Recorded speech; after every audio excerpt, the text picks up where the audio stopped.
Hi, I'm Libby Cornish from Decadent Alternatives. Welcome to my 12th video in my online gluten-free baking classes. This video is going to focus on tinned loaf, but in this one we'll be adding other ingredients into it, for example, seeds. Now what I have done with these seeds, I have 140 grams of seeds in there, but I've already put in 140 grams of hot water to actually let the seeds soak up the water, so it makes it less drying in the actual loaf. In the seeds I have chia, red, black and white quinoa, black sesame, pumpkin seeds, sesame seeds, buckwheat kernels and flaxseed. So to make the bread, we're going to make the dough, I'm going to use the paddle hook on my stand mixer, my Old Faithful stand mixer. And we have the flour with some salt, yeast and sugar, the seed mix, water and oil.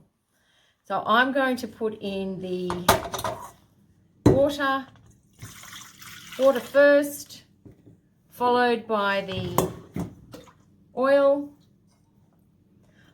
I have already activated some yeast. It's a good idea to activate it first because then you can you're ensure that it is actually viable.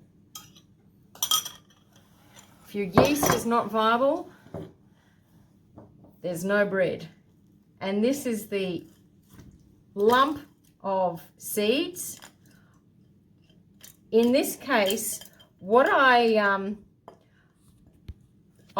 think the maximum that I ever put into additional ingredients like this is about 180 grams of, say, sultanas or chocolate or seeds. That's 140 grams of seeds. I'm going to give that a mix first before I put the flour in, just to break up the seeds.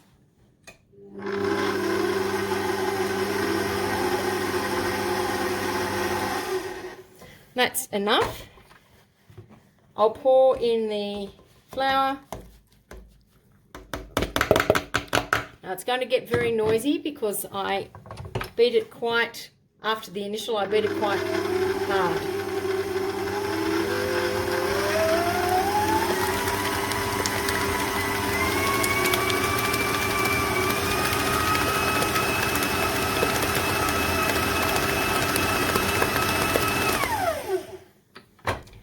One of the things that you really need to make sure is that you get all of the flour from up underneath the beaters, making sure that all of the flour is incorporated. It tends to clump. You'll also know that the mixture is starting to thicken. I'll give it another beat.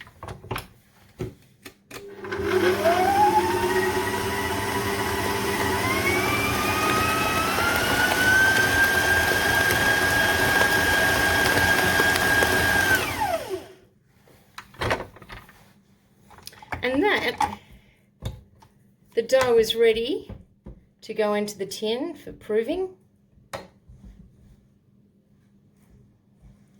Because this has got a lot of seeds in it, it is best to put it into a large tin.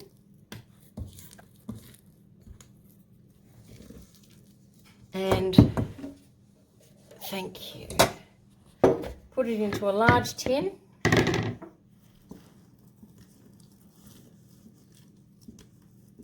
Now I have used this, I have made another batch of this afternoon and put it in the fridge to prove, to slow down the proving process. If you have watched the video before, you'll realize that it didn't actually slow. Well, it might have slowed it down, but it didn't completely stop it. And here is the proved bread.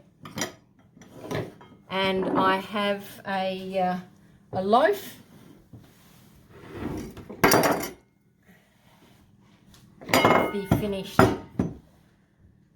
The finished bread.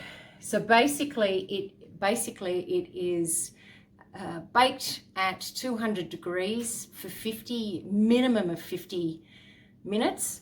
Now, if you'll see, the sides of this bread have sunk in a little, and I would say that that needs to actually be baked for a little longer. Slicing into it,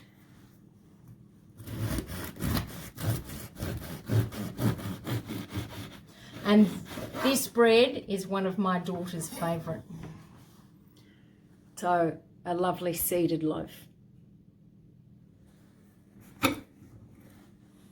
Thank you for listening.